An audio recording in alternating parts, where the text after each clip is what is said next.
in her academic work. It should not be surprising, therefore, that in addition to being a teacher and a researcher, she is an active member of the Social Action Committee of her church, the Unitarian Universalist Church of Long Beach, among other groups, and the co-founder and the director of the Long Beach Immigrant Rights Coalition. Norma's going to be working with a panel today, and she'll introduce the panel. Thank you, Norma. Well, thank you for coming and sharing in this and other activities today. Just before we get started, I'll say that we're mixing up or messing with the normal format of an encuentro. When I was asked if I could speak, I said, well, only if I can do it with my posse here. Can we do something different? Can we adapt a service that we gave at church after we came back from a really life-impacting trip to the Arizona-Mexico border?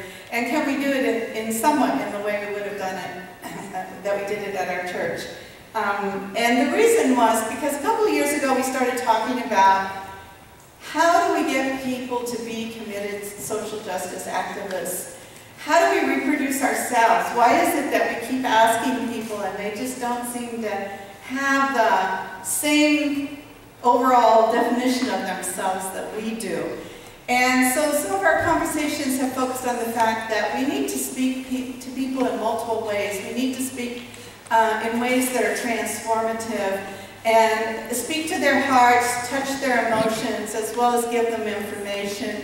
Use art, use music, use images, and provide experiences that take people out of the sort of distraction, that sort of ADD lives that we all live, and sort of suspend them for a few moments or a day or a few days in a group. And by processing that experience in a group, I think we will be more likely to have transformative experiences, such as the ones that probably contributed to us thinking of ourselves as social activists. So obviously we would do this differently if we were doing it on a college campus, but not that differently.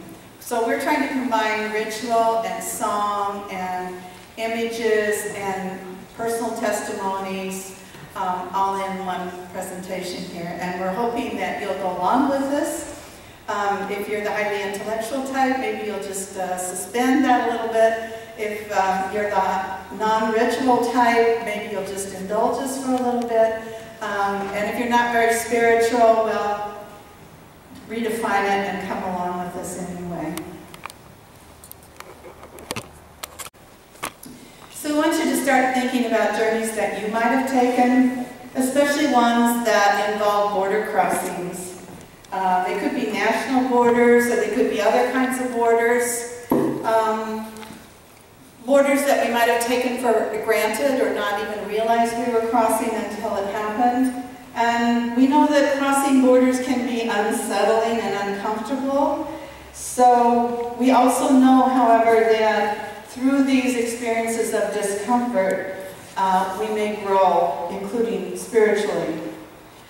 Our border crossing come from signing up for the first Pacific Southwest District sponsored Arizona Human Rights trip over a year ago. Each of us had different reasons for wanting to go on the trip, and it might be said that each of us started the trip with different baggage. Some of us were already very involved in immigration-related activities, either in the church, at the church, or in the community, and others had been thinking about what was then the upcoming Justice General Assembly to take place in Phoenix and thought it'd be a great way to prepare. Some of us had firsthand experience with the immigration crisis in Arizona, the human rights crisis in Arizona, and others wanted a deeper understanding of what was happening on the Arizona-Mexico border to complement what they had read and studied. I was one of those, as usual, that thought that this would be a good trip for other people because I already knew what I needed to know. That's the same way I joined my first women's consciousness raising group. As a young faculty member, when the students came and asked us, I thought, you know what, the other faculty members really need this. They don't have a very high consciousness. Well, at least I can admit my mistakes. And also, we didn't all know each other that well. I mean, not enough to be sure that committing ourselves to spending 3 days and 3 nights together in an intense, jam-packed experience of learning, worship, witness, and reflection would be exactly pleasant at every moment. So that in itself was a leap of faith. But what we received in return was a very powerful shared experience that turned out to have a lasting impact on our lives. So sit back and silence all those immigration debates you have going on in your head and just come with us for a little while. Imagine that you're driving with us for 9 hours on the road from Long Beach to Tucson. At the end of the road, fortunately, there is the warm hospitality of the Tucson UU Church, where we arrived Thursday night. The next morning you get up and you go with us to the Borderlings house in Tucson, where we stayed for 1 night and ate several delicious, healthy meals. You sit through our first slideshow introduction to border issues from Kat Rodriguez of the Tucson Coalition for Human Rights.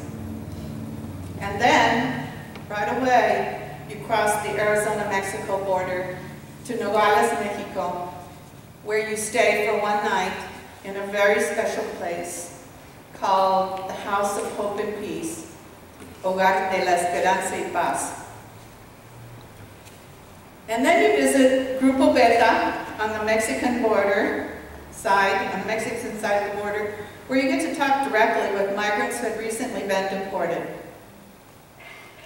Returning to the Arizona side of the border, you walk with us and the volunteers from Good Samaritans and No More Deaths along the migrant trail.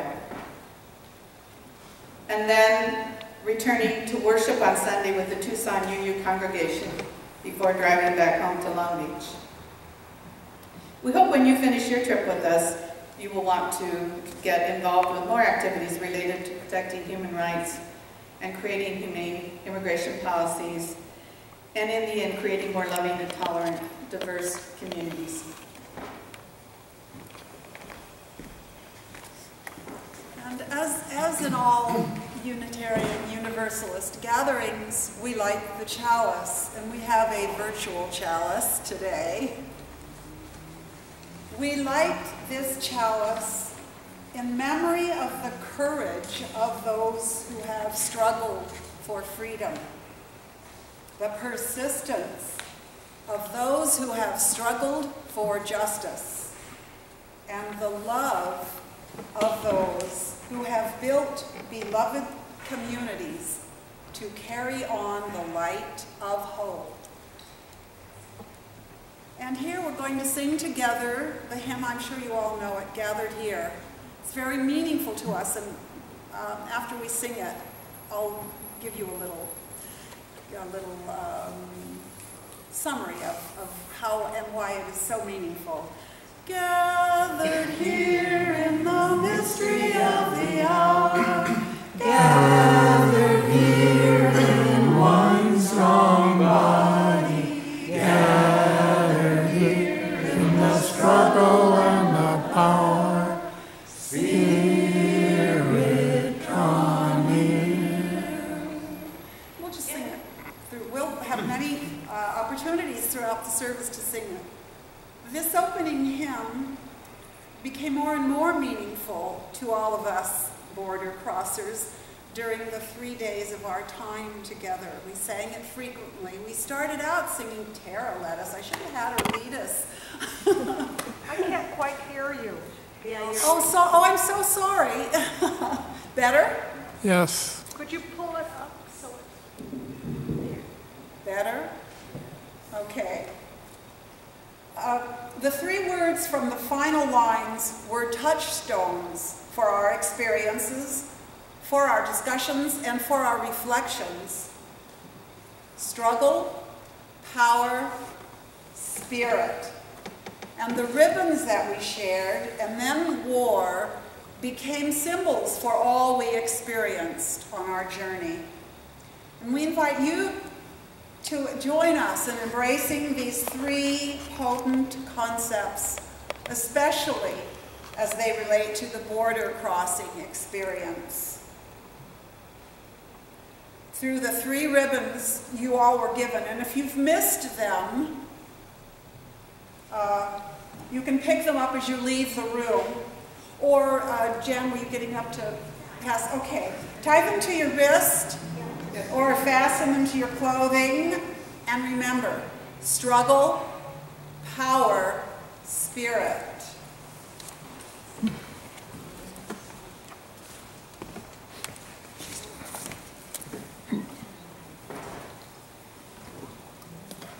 On July 29th, 2010, I was in Phoenix as part of the demonstrations on the day that Senate Bill 1070 was to go into effect. Watching my fellow Unitarian Universalists prepare to commit acts of civil disobedience that day, and at least one of those is in the auditorium with us today, actions that would bring them into the infamous Sheriff Joe Arpaio's jail, this moved me to tears more than once, especially as we stood side by side with members of Puente and the National Day Laborers Organizing Network. The most common metaphor for a person's life is to call it a journey. My journey into the world of the immigrant began that day. The following January, I enrolled in my congregation's Common Read class, studying The Death of Jocelyn by Tucson journalist Margaret Regan, and also in the class studying the Unitarian Universalist Association's curriculum for Immigration as a Moral Issue. Our facilitators for both classes were skilled and informed, and other students became as deeply distressed as I did by the personal accounts about individuals and by the statistical and other factual information. Then suddenly, during all this study, I became acutely aware that I had never seen this wall that I'd been hearing and reading about for years. Then the March trip became inevitable for me. On the border trip, I discovered that nothing compares to actually standing with the warm sun on my back while I stared at that monstrous structure that looked 20 feet tall, much of it made from Korean and Vietnam War era makeshift steel landing strips or sheets of corrugated iron and topped by prison wire, for that was its composition at the time. I understand it has changed, and I've Googled that, it has changed. But no wonder one of the women at Grupo Beta fell at the moment of crossing and was immediately apprehended by the Border Patrol. What is hard to picture is how she, a woman in her, maybe her 50s, not very big, how she even managed to mount that monstrous barrier.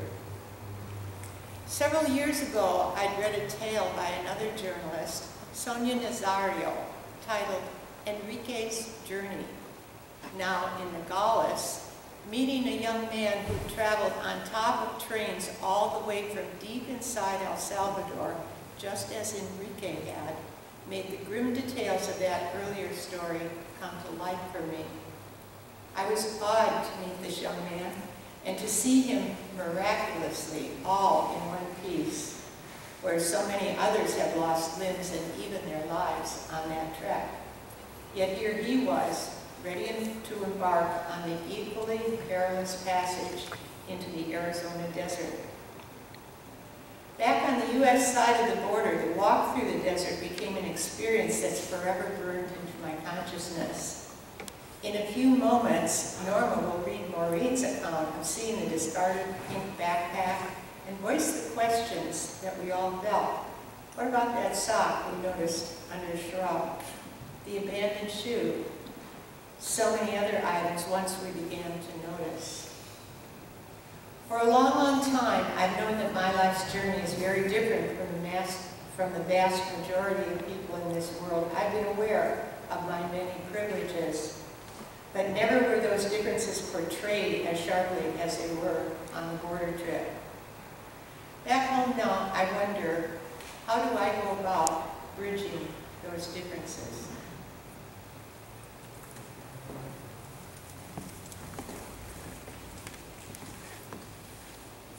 My journey to the border began some years ago with Norma's after church workshops on immigration and my subsequent involvement with the Long Beach Immigrant Rights Coalition. Next, I began teaching citizenship classes at a local Catholic church. And last year, I read The Death of Joseline in a discussion group at UUCLB. So the next step in my journey seemed to be the March 2011 Human Rights Spring Break trip to the Arizona-Mexico border.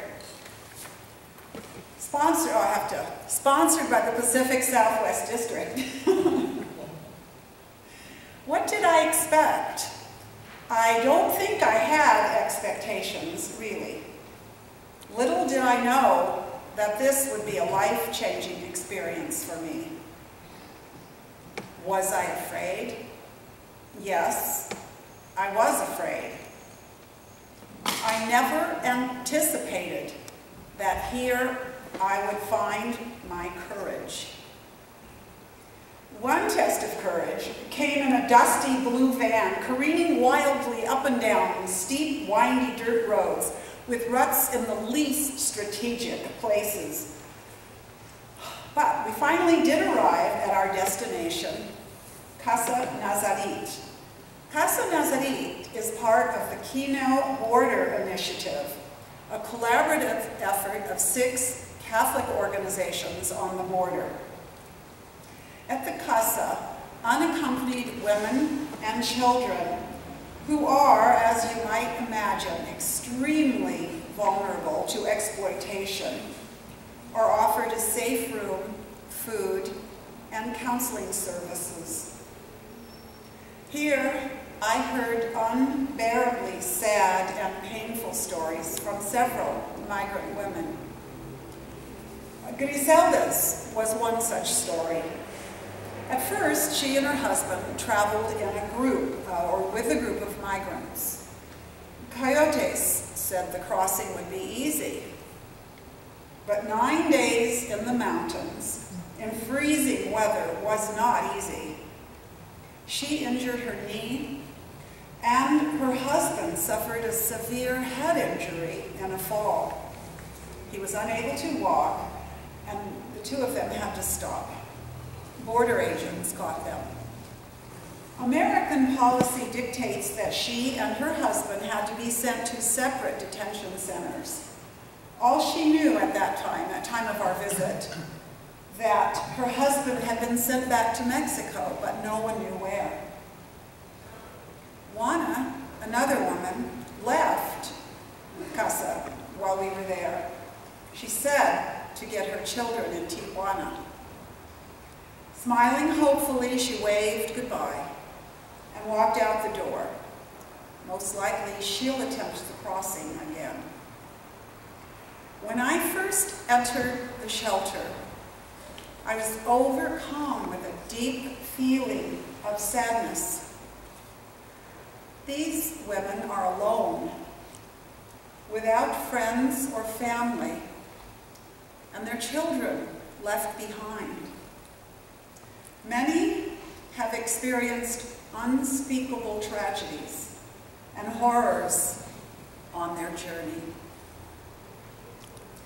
I am awed by the courage these women possess in extreme adversity. I can't imagine leaving behind all that I know and traveling hundreds of miles across hostile land and avoiding hostile people. And for what? To have a better life and to be reunited with their families. I am inspired and still am inspired by Griselda's courage and Juana's courage, and by the courage of all the women migrants I met, to find my own courage, to engage my power, to speak my mind on the need for immigration justice, even when my listener is hostile and the terrain is unfamiliar. I am inspired to not be afraid to use my voice in the struggle for human rights.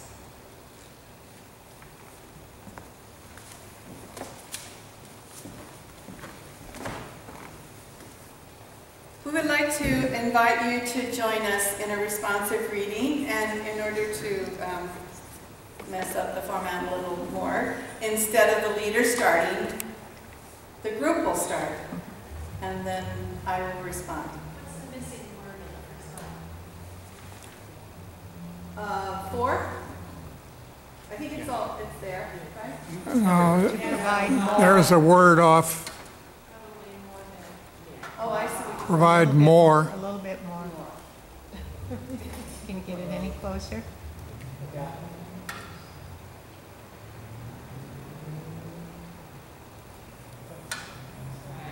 Okay. Okay. Let's begin. For religion, To be significant, It has to provide more than the comforts of the community. it also has to provide opportunities for deepening spiritual growth and for the casting down of false images of stereotypes which hurt us all. A good religion has to open us to the real diversity of our modern world. Our work as liberal people is not to be competitive with others or find ways to supersede others, but to find ways to supersede ourselves, to grow beyond our limitations and our constrictive boundaries. Diversity must not end up being some sort of feel-good slogan, a work we keep in our back pocket to make us feel like we are broad-minded. Diversity is a gift.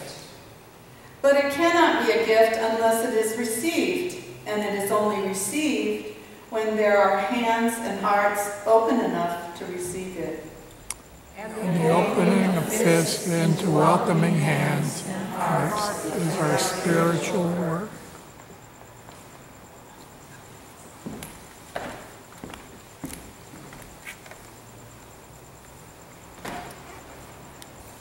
We are on a journey in our minds, but what if you were actually crossing the desert? What might you bring with you on that journey? You were all handed 3x5 cards, and hopefully you have pens and pencils. Please write down in one sentence what you would bring with you, be it practical or precious. I'm sorry, could you This is what you have. Yes? ask the question again? I didn't. Okay, so you're crossing the desert, and this is what you're taking, what you can take with you. So on your 3x5 cards, if you could all write down in one sentence what you would take with you, either be it practical or be it precious. What would you take with you in this backpack? That's all you could take. Just one or two things, right? Just one or two. Well, yes, just one or two.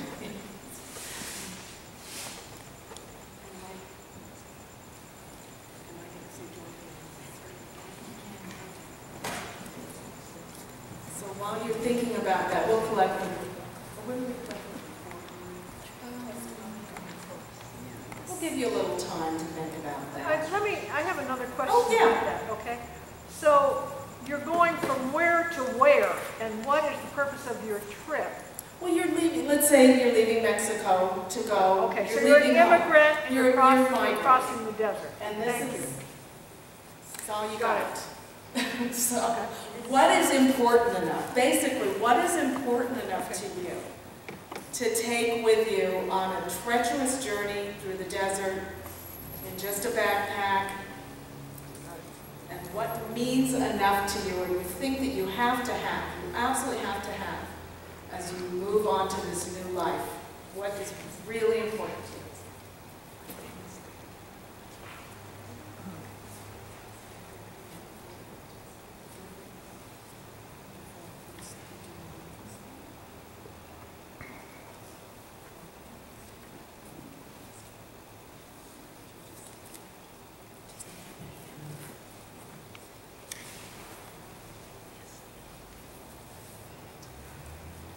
does make you think, doesn't it?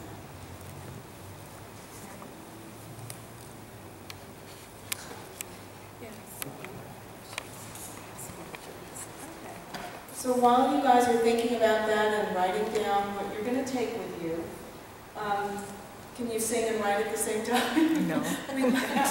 We'd like to sing the hymn Spirit of Life, which I'm sure you're all familiar with. I'm not going to start.